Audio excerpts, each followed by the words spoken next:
aiwa kuona vana Ostallos ziva vodadisa zvatiri kuona kuti aiwa they are really active and serious to bring change munyika yeZimbabwe. Sana pena mashoko atiri kuona kuti aiwa nosonjamisa aiwa akazviwanira notibva wasubscribe walike waturn the bell icon timina mzee aimozvekwa muchinzi. In a significant diplomatic move, Advocate Nelson Chamisa, spokesperson and the top aide, Git Ostallos Ziva, is currently in New York to participate in the highly anticipated summit of the future. This event gathers global leaders to address pressing challenges such as security, democracy, and climate change. Upon his arrival in New York, Ziva expressed his enthusiasm for the summit, stating, over the next few days, global leaders will converge to tackle pressing issues, security, democracy, climate change, and more.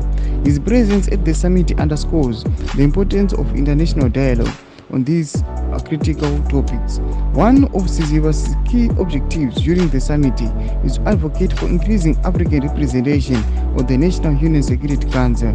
He emphasized the need for change, saying, "I am honored to contribute to the ongoing debate and advocates for Africa's representation on the UN Security Council, specifically the crucial campaign for 2 permanent seats.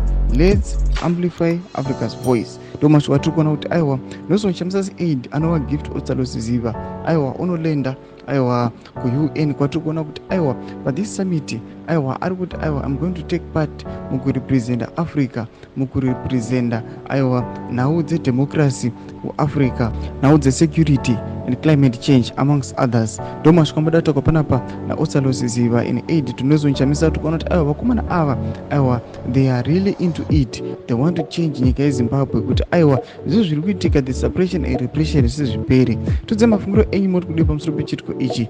Pinda comment section medu, subscribe, like, and turn on the bell icon.